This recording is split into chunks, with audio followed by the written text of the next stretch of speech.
Hello friends, hope all of you are doing well. In today's session, we're going to continue our journey on the series that I've started on British poetry, that is your MEG1 paper, and we are discussing block 1, that is the medieval poet Chaucer. In this regard, I've already uploaded a particular video. I hope all of you have watched that video, because in order to understand today's video, it's very vital that you have watched the previous video. In today's session, we are going to discuss about the historical significance of Canterbury Tales. Now, this particular question can be asked from different point of view or different perspective, like sketch out the socio-economic conditions of England during the period when Chaucer wrote the Canterbury Tales, or many other ways. The answer still remains the same. So if you watch this particular video till the end, it will help you to make notes and help you to answer different questions from this same session only. Okay, now very importantly, we have to understand that Canterbury Tales written by Geoffrey Chaucer is actually a social commentary. Okay, it's a social commentary. Why?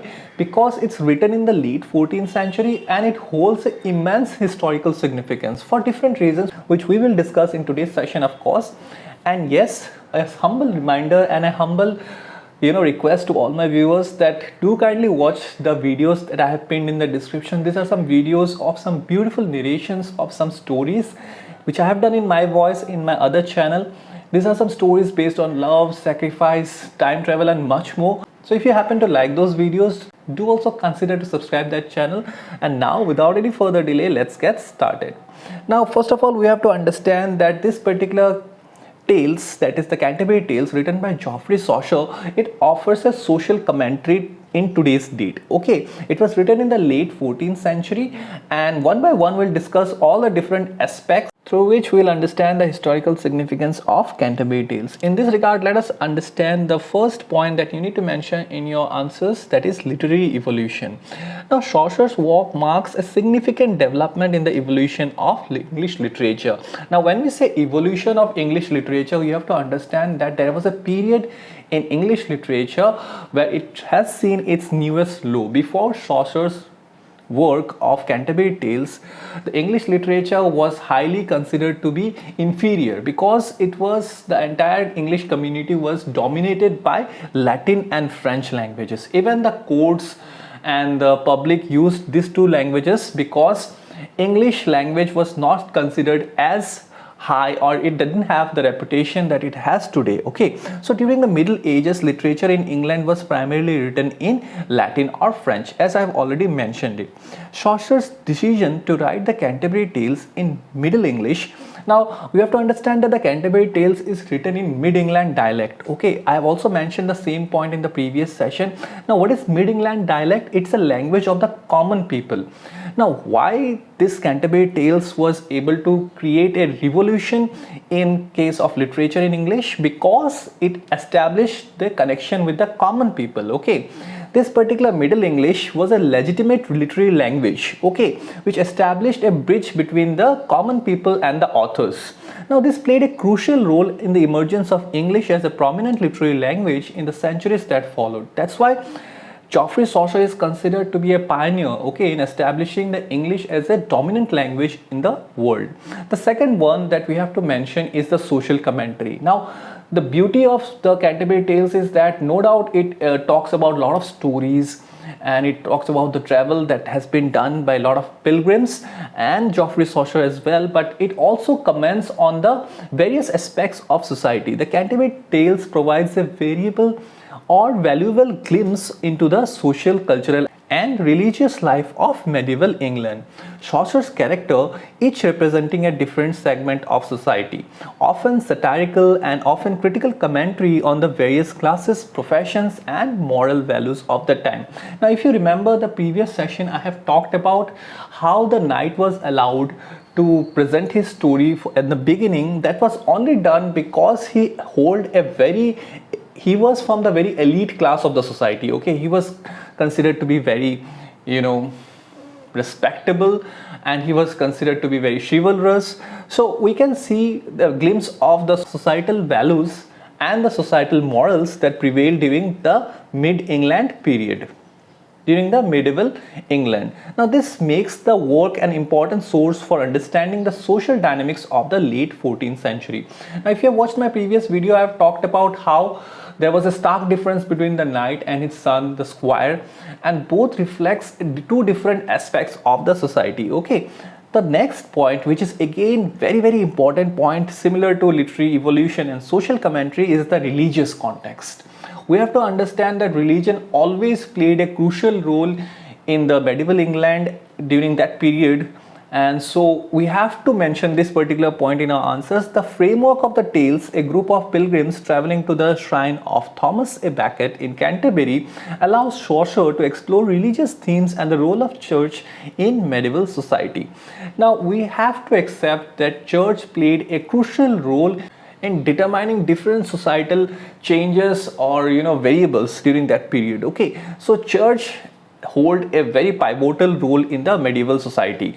The work reflects the tensions and complexities of religious life in a period marked by Black Death and the Great Schism under the Catholic Church. Now, when I say Black Death, we have to understand that there was a period where church couldn't provide a solution to the natural disasters. The church often portrayed itself as the dominant figure and often the voice of God. Okay, so when the natural disaster happened in the medieval period and church couldn't provide a solution to it, many people doubted its significance. Alright, now the next one is language standardization. Chaucer's writing style helped to standardize and stabilize the English language. Now, since he used mid-England dialect, it was very easy for him to connect to the common people. Of course, his use of the London dialect or the mid-England dialect, which was emerging as the dominant form of English, contributed to the development of what would eventually become modern English. So as I said, Geoffrey Chaucer was pioneer in laying the foundation of modern English. The Canterbury Tales played a pivotal role in shaping the language and making it more accessible to a broader audience. So the next one is cultural snapshot. The tale provides a snapshot of the medieval culture, including fashion, manners, customs, and folklore. Now, when I say that, you can also mention the example of the knight, because we know that the knight has fought in the 100 Years' War, and his way of presenting himself, including his fashion, his and his sons, that is the squire, was quite different. I mean, like, it was stark different. So we can see a glimpse of fashion, manners, and customs in their dressing as well. Okay, so this is valuable for historians and scholars studying the period, as it offers insights into everyday life and popular beliefs. Now, if you want to give examples of the knight and the squire, you are more than welcome to do so, but present it in such a manner so that you can connect it with your answer. Following this, we have the literary influence. Now, we can connect this particular point to your first one, that is literary evolution or language standardization, where we can see that Chaucer's work has a lasting impact on English literature. Alright, many subsequent writers drew inspiration from the Canterbury Tales, and it influenced the development of various literary genres, including the novel and short story. Chaucer's narrative techniques, such as the use of multiple perspectives and the character development, set a precedent for later writers. Now, this is very important to understand that when Geoffrey Chaucer wrote the Canterbury Tales, it inspired a lot of different authors and writers, and the people who predominantly used his style of writing in their work were known as Chaucerians. Now, this has a negative impact as well, which we'll discuss in the further sessions, like when these people, the Chaucerians especially, started to deploy their style of technique, which was inspired by Geoffrey Chaucer, it lacked creativity. Okay, what they were doing was exactly they were trying to copy the work of Geoffrey Chaucer.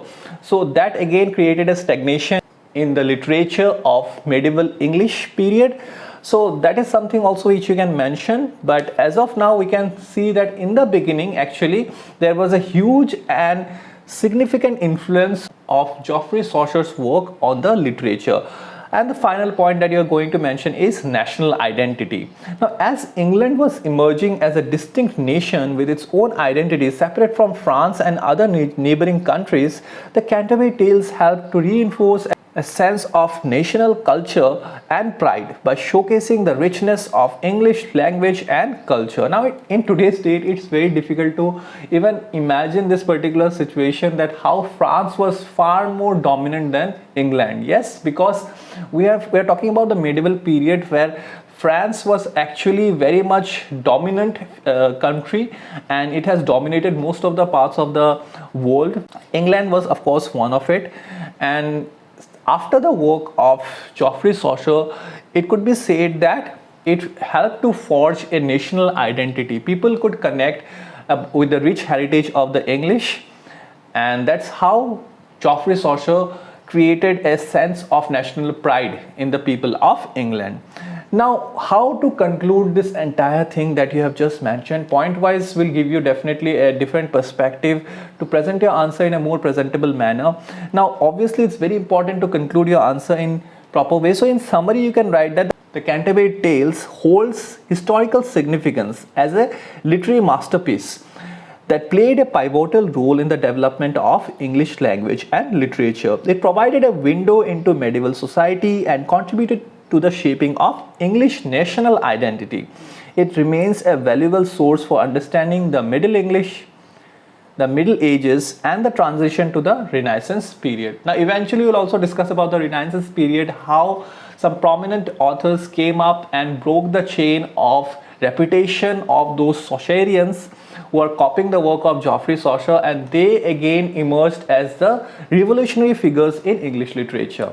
So this is a wrap on today's video, guys. I hope you have totally understood the historical significance of the Canterbury Tales. In case if you have any other doubt regarding this session, do feel free to comment in the comment section. I'll definitely try to address it. And if you like the video, guys, please hit the like button so that we can reach a wider audience.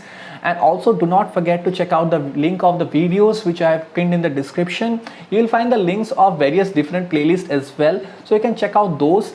And do consider to join our social community pages or the social community handles, that is our Facebook group or our Facebook page. Till we meet next time, God bless you and thank you all.